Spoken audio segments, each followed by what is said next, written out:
పాకిస్తాన్ వైఖరిని ప్రపంచ దేశాల దృష్టికి తీసుకువెళ్లేందుకు భారత ప్రభుత్వం కీలక చర్యలు చేపట్టింది. ఇందులో భాగంగా వివిధ దేశాలకు పార్లమెంట్ సభ్యులతో కూడిన ప్రతినిధి బృందాలను పంపించింది.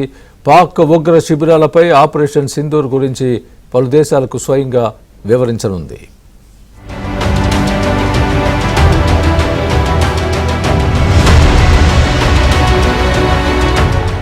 పాకిస్తాన్పై భారత్ దౌత్య యుద్ధం మొదలైంది. ఉగ్రవాదానికి పాకిస్తాన్ అందిస్తున్న ప్రోత్సాహాన్ని అంతర్జాతీయ వేదికలపై ఎండగట్టడానికి ఏర్పాటు చేసిన అఖిలపక్ష బృందాల పర్యటన మొదలైంది. జేడీయూ ఎంపీ సంజయ్ ఝా బృందం జపాన్కు బయలుదేరింది. శివసేన ఎంపీ శ్రీకాంత్ షిండే నేతృత్వంలోని బృందం యూఏఈకి వెళ్లింది.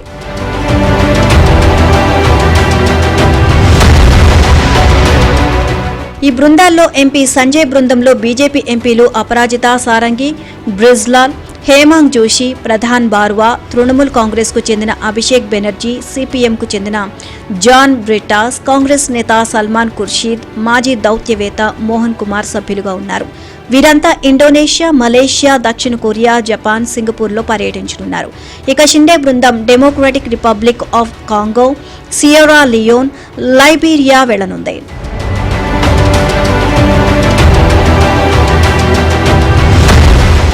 వివిధ పార్టీలకు చెందిన ఎంపీలు, మాజీ ఎంపీలతో కూడుకున్న 7 బృందాలను ఏర్పాటు చేశారు. ఒక్కో బృందంలో 8 నుంచి 9 మంది ఎంపీలు, మొత్తంగా 59 మంది ఎంపీలు ఉంటారు. వీరు 33 దేశాల్లో పర్యటించనున్నారు. అక్కడ పాక్ ఉగ్ర కుట్రలను అంతర్జాతీయ వేదికలపై ఎండగట్టనున్నాయి. పాక్ ఉగ్ర శిబిరాలపై దాడి గురించి ప్రపంచ దేశాలకు వివరించనున్నాయి. It was really a provocation from Pakistan. So we fought in the fight, in the war. We were very strong. Very strong. We gave befitting reply to them. And of course, even during the war, India was keeping its decency. That is not to disturb the civilians. On the other hand, Pakistan was doing all kinds of wrongdoings.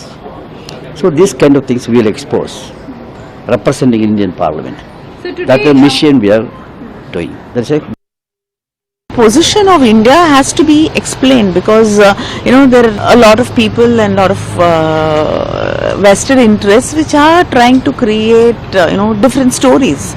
So the truth has to be told, and that is why delegations with leaders from different parties are being sent to many countries across the world to explain what has happened and also to clarify our position about what has happened. మరోవైపు ప్రధాని మోదీ జవాబు చెప్పాల్సిన ప్రశ్నలను తప్పించుకోవడానికే అఖిలపక్షం ఏర్పాటు చేసి ఎంపీలను విదేశాలకు పంపిస్తున్నారు అని కాంగ్రెస్ సీనియర్ నేత జయరాం రమేష్ ఆరోపించారు. ప్రధాని డైవర్షన్ పాలిటిక్స్ చేస్తున్నారు అని అన్నారు. ప్రపంచవ్యాప్తంగా ఆయన ఇమేజ్ దెబ్బతినడంతో నష్ట నివారణ చర్యలకు ఉపక్రమించారని జయరాం రమేష్ ఆరోపించారు. डेलीगेशन बनाया और दुनिया के अलग देशों में 30 या 32 देशों में जाएंगे और जो भारत की जो सोच है, जो विचार है, जो जानकारी हमारे पास है पाकिस्तान को लेकर और पाकिस्तान की जो आतंकवाद का समर्थन कर रहा है उसको लेकर वो करेंगे. तो मैं समझता हूँ ये तो एक डाइवर्जन है, ध्यान हटाने का एक और प्रयास है. तो असली मुद्दे हम उठा रहे हैं, चीन को लेकर, पाकिस्तान को लेकर, आतंकवाद हमले जो हुए हैं. देखिए आज भी पहलगाम के आतंकवादी को पकड़ा नहीं गया है, आज भी वो लापता है, यहाँ वहाँ चल घूम रहे हैं. ఈ 7 అఖిలపక్ష బృందాలు మే 22న విదేశాలకు బయలుదేరి జూన్ మొదటి వారంలో తిరిగి భారత్కు వచ్చే అవకాశం ఉంది.